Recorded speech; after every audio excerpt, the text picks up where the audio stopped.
Good morning students. तो आज की क्लास में हम पढ़ने वाले हैं पी एन संधि डायोड समीकरण। पी एन संधि कल की क्लास में मैंने बताया था आपको। इस प्रकार से दो मटेरियल है हमारे पास में, एक पी टाइप और एक एन टाइप। ठीक है, दोनों को अगर मिला दिया जाए तो पी टाइप है तो किसकी बाहुलता रहेगी? होल्स की। और होल्स को हम किसके द्वारा व्यक्त करते हैं? पॉजिटिव के द्वारा व्यक्त करते हैं। ठीक है, और न्यूट्रॉन्स एन टाइप है तो इधर किसकी बाहुल्यता रहेगी? इलेक्ट्रॉन्स की। इस प्रकार से हम इसको व्यक्त करते हैं।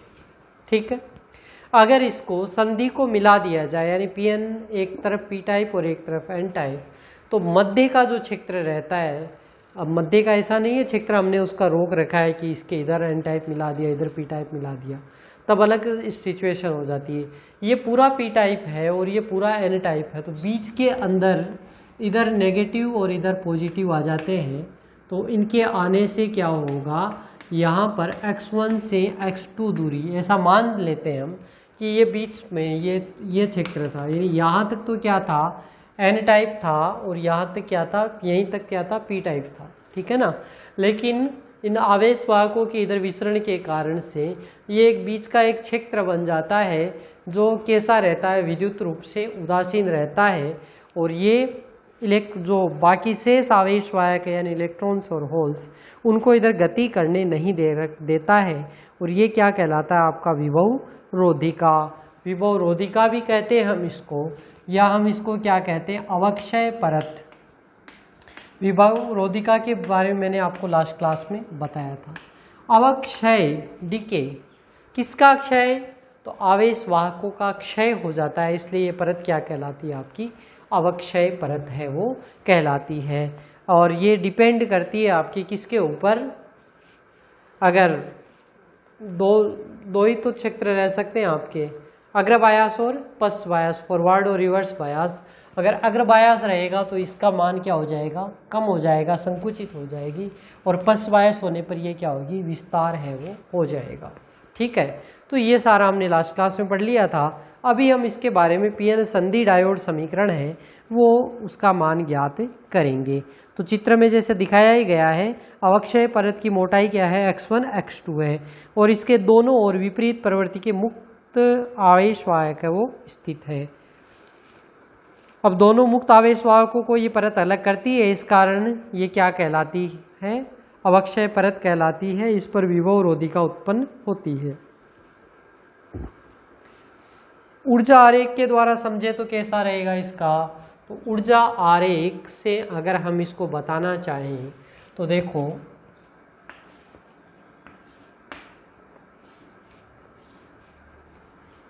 तो मेरे पास बेंड है, एक कंडक्शन बेंड है और एक क्या है? वैलेंस बेंड है।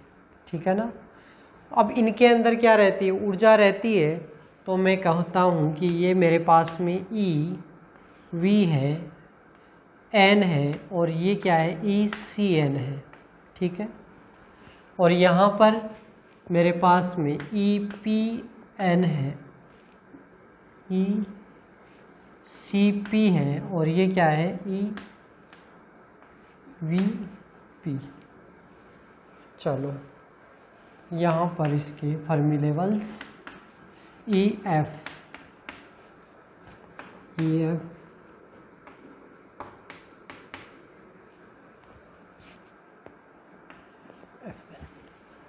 देख सकते हैं आप यहाँ पर, ये वैलेंस बेंड है और ये क्या है? कंडक्शन बेंड है। चालन बेंड है और इसका वैलेंस बेंड है।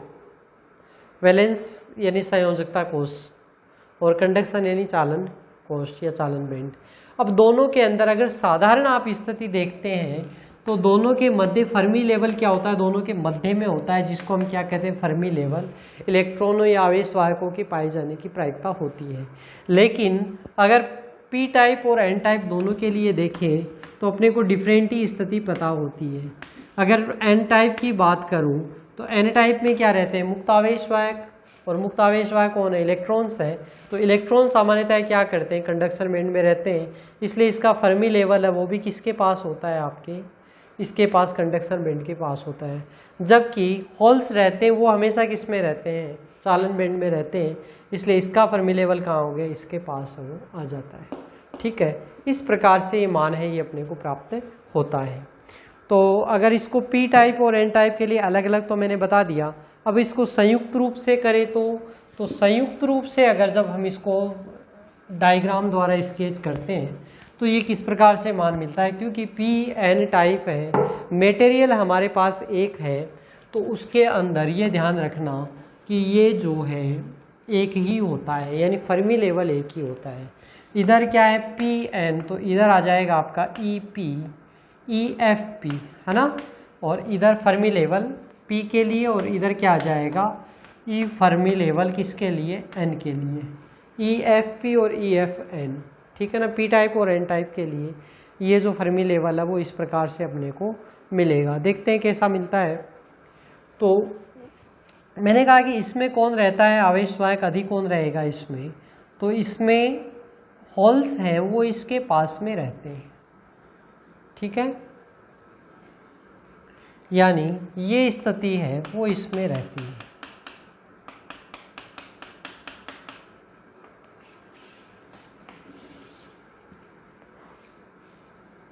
चलो इतना ही समझ लो। और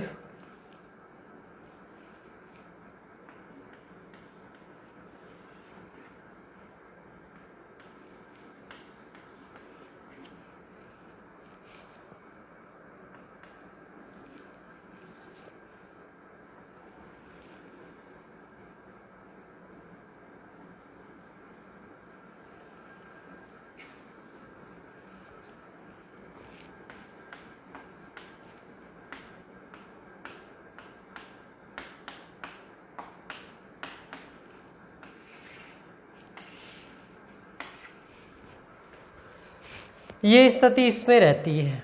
ठीक है ना, तो यहाँ पर ये कौन सा है, पी टाइप है, और इधर कौन सा है, एन टाइप है। और ये स्थिति क्या है आपकी, x1 से x2, x1 से x2 की स्थिति है। ध्यान में आ रहा है। यहाँ पर क्या हुआ, मैंने फिर पहले भी आपको बताया था कि फर्मी लेवल दोनों का क्या है, क्योंकि मटेरियल एक है तो समान रहेगा। तो बिल्कुल आप देख रहे हैं फर्मी लेवल दोनों में समान है, उसमें कोई डिफरेंस नहीं है, लेकिन मटेरियल वाइज चेंज हो गया। जैसे पी टाइप मटेरियल था तो वो फर्मी लेवल कौन पास आ गया, इसमें पी टाइप में ये पास आ गया। ठीक है, तो ये क्या है पी टाइप का, इसका कंडक्शन बैंड है, नहीं ये वैलेंस है, तो ये ई वी पी है, और ये क्या है ई सी पी।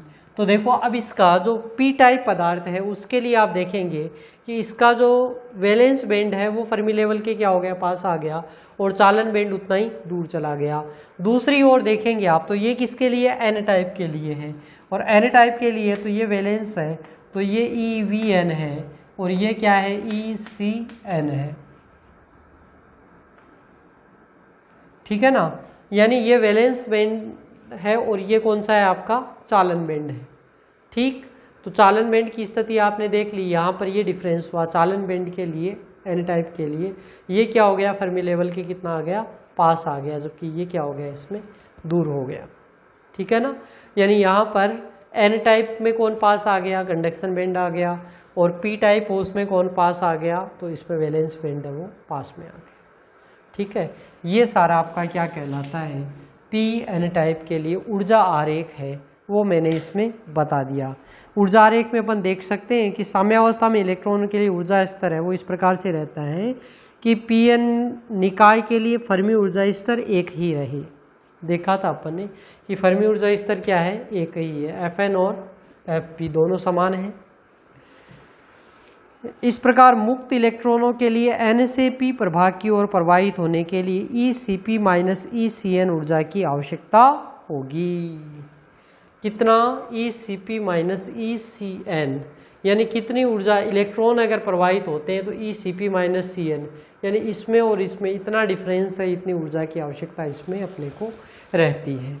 ठीक है, और यही किसका निर्माण करती है, और इतनी ऊर्जा किसको चाहिए अपने को, होलों के लिए आवश्यक होती है।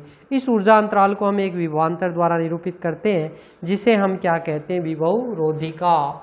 और विभव रोधिका को किसके द्वारा डिनोट करते हैं आप, वी बी के द्वारा डिनोट हम करते हैं। मान क्या हो जाएगा वी बी के द्वारा, तो वी बी बराबर E C N minus E C P, ठीक है ना, E C N minus E C P minus E C N बटे E C N by C P कह सकते हैं, या हम कह सकते हैं E C P minus C N, क्योंकि यहाँ पर देखेंगे तो ऊर्जा स्तर ऊपर कौन सा है, ई सी पी है, और नीचे कौन सा है, ई सी एन है। तो E C P minus E C N बटा ई, आवेश इलेक्ट्रॉनों को प्रवाहित होने के लिए ऊर्जा की आवश्यकता है, और ये क्या कहलाती है, इसमें विभव रोधिका कहलाती है।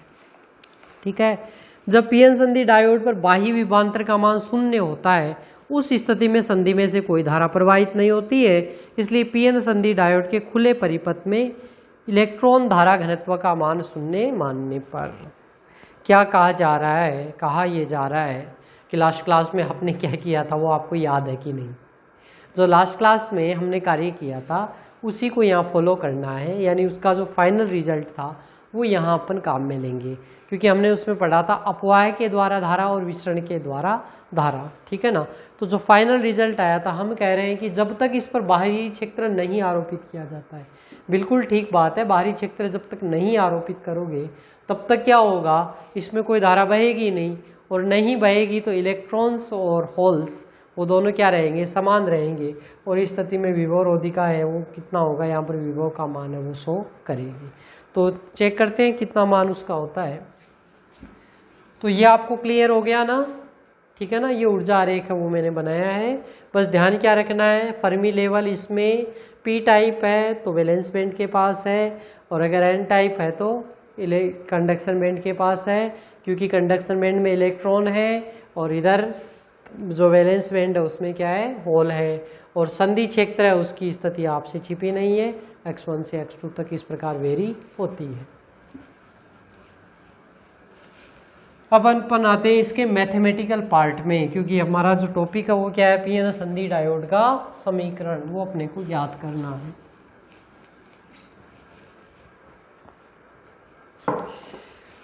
तो खुले परिपथ में इलेक्ट्रॉन धारा घनत्व कितना मान अपन ने माना था लास्ट क्लास में, JE, और JE का मान क्या था, E N mu E into capital E, electron के लिए ना, E N mu E plus E DE del N by del X, ये हमने ज्ञात किया था, E DE del N by del X। तो ये संख्या में परिवर्तन की दर है, DE इसका गुणांक है, E क्या है, इसमें आवेश है, ऐसे यहाँ पर N क्या है, इलेक्ट्रॉन्स की संख्या है, म्यू E जो म्यू E का मान था, म्यू E क्या था इसके अंदर, म्यू E को क्या कहा था भाई अपन ने, गतिशीलता है ना, गतिशीलता, और E क्या है, बाह्य विभवांतर। तो हम क्या कह रहे हैं कि जब तक बाह्य विभवांतर नहीं होगा तब तक इसका मान क्या होता है, 0 के बराबर होता है। ठीक है, 0 के बराबर कर दो इसको, तो 0 को बराबर करने पर मान क्या हो जाएगा आपके इसमें, देखो दोनों में E क्या है, कॉमन है, ये वाला आवेश ये और ये, तो ये तो क्या होगा, चला जाएगा, N mu E into E बराबर माइनस का DE del N by del X, इस प्रकार से हम इसको लिख सकते हैं। ठीक है ना, पक्षांतरण कर दिया मैंने। अब इसके अंदर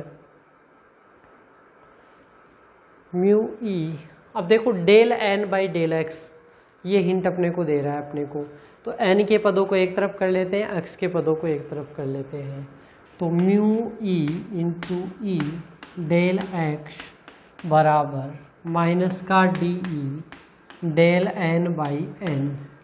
ठीक, अब देखो E डेल X, क्योंकि हमने देखा था x1 से x2 में परिवर्तन किस में हो रहा था, विभव रोधिका के लिए मान, यानी विभव में परिवर्तन हो रहा था, तो हम कह दें इसका समाकलन कर दें डेल एक्स के सापेक्ष विभव वाला पद, और इसका समाकलन कर दें तो किसके सापेक्ष है, डेल एन के सापेक्ष। ठीक है, तो ई की डेल एक्स एक्स के सापेक्ष होगा तो इसकी वैल्यू कितनी होगी भाई? अच्छा, इसके अंदर D E by mu E, D E by mu E, यानी इसको इस प्रकार से भी लिख सकते हैं, ई डेल एक्स बराबर D E by mu E integration del N by N, D E by mu E, ठीक है, D E by mu E,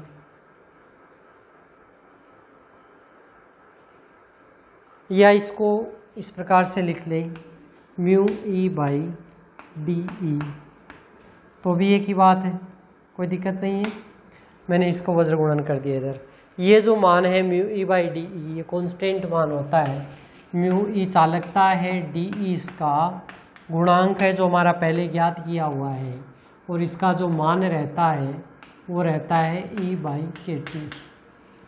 ठीक है ना, ये वाला मान है, ये इसका रहता है। कहाँ से आया? तो ये हमने पहले ज्ञात किया था म्यू और डी ई, वहाँ आप इसका मान रखेंगे तो आपको मान है ये मिल जाएगा। ठीक, अब इसको सॉल्व करते हैं। तो यहाँ पर कहाँ से कहाँ ई डेल एक्स और del N by del p, तो ये तो मान क्या आया था, ई बाई के टी। ठीक है, ई डेल एक्स कहाँ से कहाँ तक परिवर्तन हुआ था, तो हमने कहा x1 से लेकर x2 तक परिवर्तन है वो हो रहा है। ठीक है, और दूसरी तरफ कहाँ से कहाँ परिवर्तन हुआ इसमें, x1 से x2, ठीक, और दूसरी तरफ किस में परिवर्तन हुआ, np से nn, माइनस का np से nn del n by n, np से nn मतलब P के NP किसका मान है, number of electrons in P type material, number of electrons in N type material. ठीक है, तो ये दोनों में चेंजेस है, उसको इस प्रकार से लिख सकते हैं। अब देखो E डेल एक्स x1 से x2, ये जो मान अपने पास में क्या आया था, विभव रोधिका का मान आया था। यहाँ पर एक डायग्राम बना था जिसमें इस प्रकार से मैंने डायग्राम बनाया था, और यहाँ पर x1 से x2 उसको वेरी है वो किया था। ये जो दोनों के मध्य विभव रोधिका है, इसको हम किसके द्वारा व्यक्त करते हैं, VB के द्वारा। यानी ये जो मान है ये तो किसके द्वारा आएगा, आपका VB के द्वारा, और जो दूसरा मान है तो वो क्या हो जाएगा, log NP बाई NN। ठीक है, 1/x डेल एक्स क्या होता है, 1/x dx ln x। ठीक, और यहाँ नेगेटिव साइन है, इसको मैं किधर ले लेता हूँ, इधर ले लेता हूँ, कोई दिक्कत नहीं, इधर रहे चाहे इधर रहे, एक ही बात है। ठीक है, तो डेल n बाई n, ये तो क्या हो गया, ln n बाई np बराबर, दूसरी तरफ क्या हो जाएगा, माइनस का E V B by K T. देखो ई बाई के टी पहले से था, वी बी यहाँ पर इसका मान है वो आ गया। ठीक है, x1 से x2,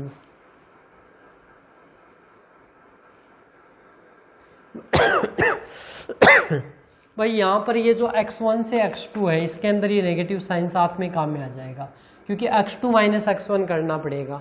यहाँ पर x2 का मान है वो ज़्यादा रहता है। ठीक है, तो ये अपना इसका मान है वो यहाँ पर आ जाएगा, ई V B by K T. ये नेगेटिव साइन इसका साथ में काम में लिया है, चाहे तो इसमें x1 x2 है, या इसको अगर नेगेटिव साइन इसके अंदर काम में लिया तो x2 माइनस x1 काम में लेना पड़ेगा। ठीक है ना, क्योंकि VB का जो मान है वो कितना है, VB बराबर x2 माइनस x1 है, वो हम काम में लेते हैं। क्लियर, और E साथ में काम में लिया है, E डेल एक्स, क्योंकि ये किसके मान को व्यक्त करता है, विभव के मान को व्यक्त करता है। अब इसमें ln nn बाई np है, मैं इसमें इसको अपोजिट करता हूँ, तो ln x अपॉन y को क्या लिख सकते हैं अपन, माइनस का ln y अपॉन x, यानी इसको मैं क्या लिख सकता हूँ, इसको मैं लिख सकता हूँ माइनस का ln np by nn is equal to E V B by K T. ठीक है, और इस नेगेटिव साइन को मैं क्या काम में ले लूँ, इधर काम में ले लूँ, तो क्या हो जाएगा मेरे पास में एन पी बराबर N N into E to the power minus का E V B by K T. N P बराबर N into E to the power minus E V B by K T. ठीक है, ये हमारे पास में final जो इसका आंसर है वो इसका मान है वो आ गया। वी बी क्या है, विभव रोधिका का मान है। ठीक, अब इसके अंदर एन पी और एन ये हमारे मान पहले ज्ञात किए हुए हैं। कहाँ ज्ञात किए थे, तो सबसे पहली क्लास अर्धचालक की यानी एन सेकेंड क्लास में काम में लिया था।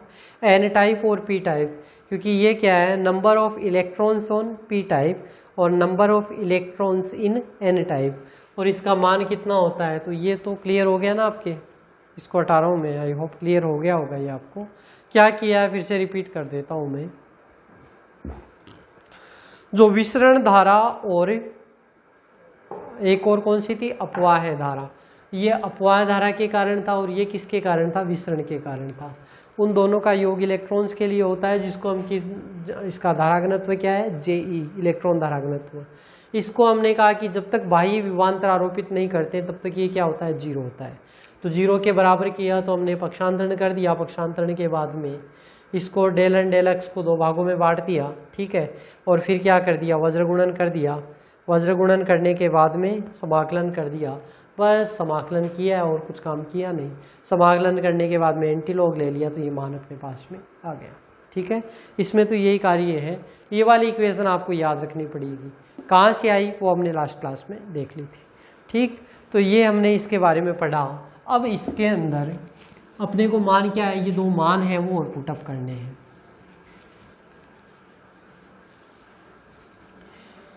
तो मान पुटअप कर दीजिए, एन पी और एन एन पी क्या है भाई, एन पी बराबर N I square by N A, क्योंकि N P number of holes, number of electrons in P type, तो पी टाइप है उसमें प्रभावी कौन रहता है, होल्स रहते हैं प्रभावी, तो ये इनकी संख्या क्या हो जाएगी, कम हो जाएगी। और एन तो number of electrons in N type, तो इसमें तो यही प्रभावी रहते हैं, तो ये मान क्या होता है, एन डी। तो ये दोनों मान आप इसमें पुट कर सकते हैं। अब देखो यहाँ पर मान पुटअप कर दो, तो एन पी का मान N I square by N A, और उधर क्या आ जाएगा, N D E to the power minus का E V B by K T. ठीक है, और इसमें एन डी है, ये भी क्या कर सकते हैं अपन, वज्र गुणन कर सकते हैं। तो एन डी को वज्र गुणन कर दें, यहाँ ले आए एन ए एन डी, तो ये क्या कहलाती है आपकी पी एन संधि डायोड समीकरण। ठीक है, तो आई होप आपको क्लियर हो गया होगा ये क्या हमने पढ़ा है आज की क्लास में, पी एन संधि डायोड समीकरण। ठीक है ना। अब हमारे पास में और क्या टॉपिक बच जाता है, इसमें अपने पास में जो दूसरा टॉपिक बचता हुआ है, एक ही टॉपिक अपना बच रहा है, और वो इसमें कौन सा है, पी एन संधि डायोड का धारिता प्रभाव।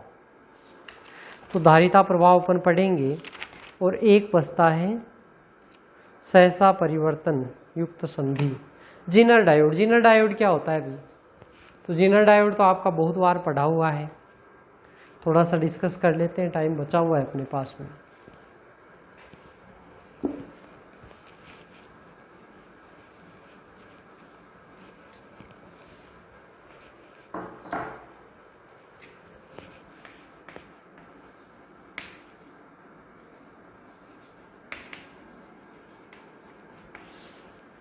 जीनर डायोड किस प्रकार ये करता है,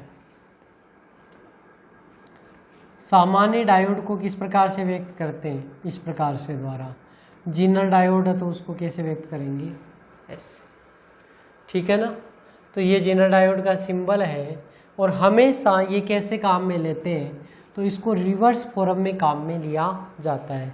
जैसे ये P और ये N, तो इसको मैं क्या करूँगा, N को पॉजिटिव से जोड़ेंगे और इसको क्या जोड़ेंगे, नेगेटिव से। ठीक है ना, तो जीनर डायोड होता है वो हमेशा किस में काम में आता है, रिवर्स बायस के अंदर काम में आता है। रिवर्स बायस ये फॉरवर्ड बायस और ये रिवर्स बायस। VI कर्व ये मिली एम्पियर में और ये किस में आता है, माइक्रो एम्पियर में। किस लिए काम में लिया जाता है, वोल्टता के नियमन में जिनर डायोड है वो काम में लिया जाता है, ठीक है ना। यानी वोल्टता क्या है, इसकी कांस्टेंट है, यानी जब तक इसकी वोल्टता है उसके नियमित वोल्टता को नियमित करने के लिए। देखो अब इसके बाद में चाहे कितना भी आप वोल्टता को बढ़ा दीजिए, आपको धारा का मान क्या मिलेगा, कांस्टेंट मिलेगा। यानी धारा में क्या होती है, वोल्टता के नियमन के लिए, यानी इसके अंदर कितने भी जो अगर रिवर्स बायस के अंदर जब ये युक्ति काम में लेते हैं तो एक निश्चित वोल्टता के बाद में, यानी अब आप इसमें कितनी भी धारा प्रवाहित करें, वोल्टता क्या रहेगी, इसकी कांस्टेंट है वो प्राप्त होती है, ठीक है। तो ये जीनर डायोड है और इसमें दो परिघटनाएं होती है, एक कहलाती है सुरंगन प्रभाव, सुरंगन प्रभाव, और एक कहलाती है भंजन प्रभाव। दो परिघटनाएं होती है, दोनों समझते हैं अपन क्या है। ये P टाइप और ये N टाइप, P और N, इसके अंदर जो डोपिंग है, N टाइप में डोपिंग वो क्या की जाती है, इसमें ज़्यादा की जाती है, ठीक है ना। और P टाइप में क्या होती है, डोपिंग कम होती है, ठीक। तो P टाइप और N टाइप इसको जोड़ा कैसे जाता है, तो रिवर्स बायस में, यानी P को नेगेटिव से और इसको पॉजिटिव से। अब इलेक्ट्रॉन्स का प्रवाह किधर से किधर होता है, तो इलेक्ट्रॉन्स का प्रवाह होता है धारा के विपरीत इधर। तो पहले क्या होगी, ये इलेक्ट्रॉन्स इनसे मिल जाएंगे और होल्स इधर मिलेंगे, तो ये संधि क्षेत्र इतना था, ये कितना हो जाता है, इतना हो जाता है, सपोज इतना हो गया। यानी इसके अंदर क्या होता है, plus minus plus minus plus plus plus minus minus minus, मतलब ये क्षेत्र है, इसमें क्या हो जाता है, कोई भी विभव रोधिका बन जाती है, कोई उदासीन जो रहते हैं वो सारे रहते हैं। अब इसके अंदर दो प्रभाव होते हैं, पहला है भंजन प्रभाव। मैं पढ़ाता हूँ आपको कि भंजन प्रभाव क्या है, कि इसके अंदर से जो इलेक्ट्रॉन्स हैं, ठीक है, इलेक्ट्रॉन्स और होल्स हैं, तो ये क्या करते हैं, इन इलेक्ट्रॉन्स के पास इतनी ज़्यादा एनर्जी होती है कि ये अपना बॉन्ड तोड़ देते हैं और गति करने लग जाते हैं आगे से आगे, क्योंकि इलेक्ट्रॉन्स की गति क्या होगी, इधर होगी, तो ये इलेक्ट्रॉन्स क्या करेंगे, प्रवाह के और गति करने लग जाते हैं, ठीक है ना। यानी खुद की ऊर्जा के द्वारा ये बॉन्डिंग है ये तोड़ देते हैं। तो तोड़ना होता है वो क्या कहलाता है, भंजन, यानी इस संधि क्षेत्र को तोड़ देते हैं, तो ये कहलाता है भंजन प्रभाव। दूसरा है सुरंगन प्रभाव, इधर इलेक्ट्रॉन्स है, इनको पहुंचना है इन होल्स के पास में, बीच में इतना बड़ा, अब इतना VB मान लीजिए कि VB इतनी वोल्टेज बैरियर है, इनके पास ज़्यादा एनर्जी होती है, तो इतना ज़्यादा क्षेत्र होने के बावजूद, उदासीन होने के बावजूद भी ये क्या करेंगे, इसको क्रॉस करके सीधे कहाँ जाएंगे, इस होल के पास में आ जाएंगे, ठीक है ना। तो ये क्या कहलाता है, इसका सुरंगन प्रभाव, ठीक है। सुरंगन प्रभाव यानी इसको भेद कर पार कर जाना, और भंजन प्रभाव यानी इसके जो संधि क्षेत्र है वो उसके उदासीन ही आपस में क्या होते हैं, टूट जाते हैं। तो दोनों प्रभावों का उपयोग किया जाता है, सुरंगन और भंजन, और इसके द्वारा अपने को जिनर डायोड है वो उसमें वोल्टता स्थायीकरण के लिए काम में लिया जाता है। तो एक टॉपिक अपना और बच रहा है इस चैप्टर का, बाकी ये यूनिट है वो कंप्लीट हो जाएगी। नोट्स आपको मिल रहे हैं तो उनके साथ में नोट्स बनाते जाइए, घर पर अपनी स्टडी को कंटिन्यू रखिए, ठीक है। ऑल द बेस्ट, मिलते हैं अगली क्लास में।